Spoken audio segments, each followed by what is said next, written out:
नमस्कार मित्रमैत्रिणींनो, कृपासिंधू स्वामी परिवारामध्ये आपल्या सर्वांचे मनपूर्वक स्वागत आहे। कसे आहात सर्व? आनंदी आहात ना? असायलाच हवे। आपल्या कुटुंबाचे कुटुंब प्रमुख स्वामी आहेत, बरोबर ना? आणि आपण सर्व या कुटुंबाचा एक भाग आहोत। चला तर मग जाणून घेऊया आजच्या व्हिडिओमध्ये आपण काय ऐकणार आहोत ते। आपण दररोज नेहमी पूजा करतो, अतिशय श्रद्धेने, मनपूर्वक, आनंदाने आणि उत्साहाने सकाळी उठल्यावरती आपण देवपूजा नक्कीच करतो।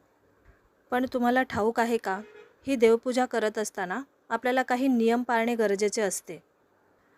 काही लोकांचे असे मत आहे की आम्ही खूप श्रद्धेने, भावनेने आणि मनापासून पूजा करतो, पण तरी देखील आम्हाला फळ काही मिळत नाही, आमची संकट दूर होत नाहीत, अडथळे येत असतात, कोणत्याही कामामध्ये आम्हाला यश मिळत नाही, मुलांचे शिक्षण व्यवस्थित होत नाही।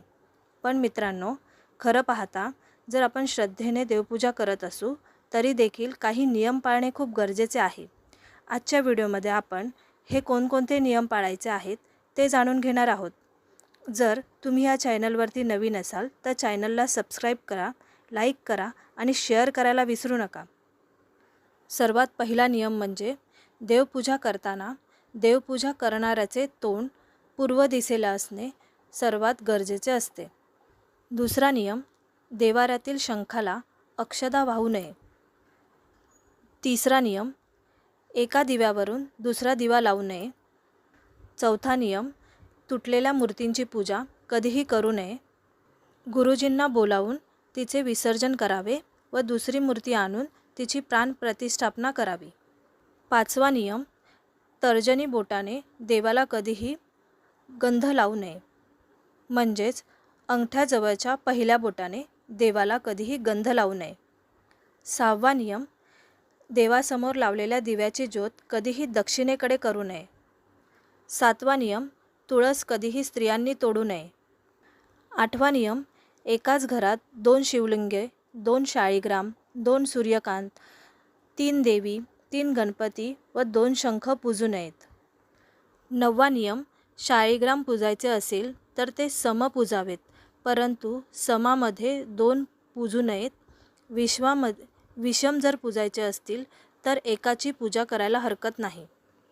10वा नियम, रुद्राक्ष आपल्या मस्तकावरती कधीही धारण करू नये। 11वा नियम, देवपूजेसाठी शिळे जल किंवा शिळी फुले वाहू नयेत, परंतु तुळशीपत्र शिळे असले तरी चालतात। 12वा नियम, संकल्प सोडल्याशिवाय कोणतेही धार्मिक कृत्य करू नये, म्हणजेच तुम्हाला तुमची जर इच्छा एखादी पूर्ण करायची असेल तर संकल्प नक्की करावा, त्याशिवाय तुमची इच्छा पूर्ण होणार नाही। 13वा नियम, शिव मंदिरामध्ये झांज वाजवू नये, सूर्य मंदिरात शंख वाजवू नये व देवीच्या मंदिरात बासरी वाजवू नये। 14वा नियम, बेलाची सुखी पाने ही देवपूजेला चालतात, तसेच सुका दुर्वाही देवाला प्रिय आहे, परंतु सोमवारचा बेल दुसऱ्या दिवशी चालत नाही, हे नेहमी लक्षात ठेवावे। 15वा नियम, बेलाच्या पिंडीवरती बेलाचे पान नेहमी पालथे वाहावे।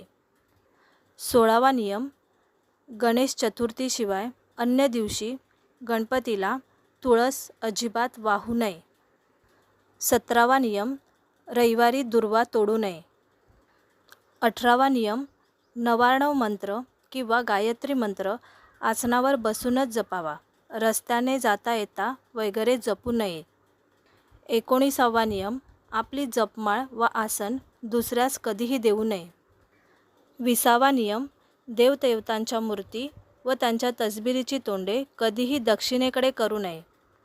21वा नियम, देवपूजेनंतर देवाला धूप दाखवताना तो कधीही हाताने पसरू नये, त्यासाठी पंख वापरावा। आजच्या व्हिडिओमध्ये हे 21 नियम सांगितले गेले आहेत। हे जर तुम्ही पाळलात तर तुम्हाला यश, कीर्ती, समृद्धी नक्की मिळेल। पुढचे काही नियम आहेत ते आपण पुढच्या व्हिडिओमध्ये पाहू।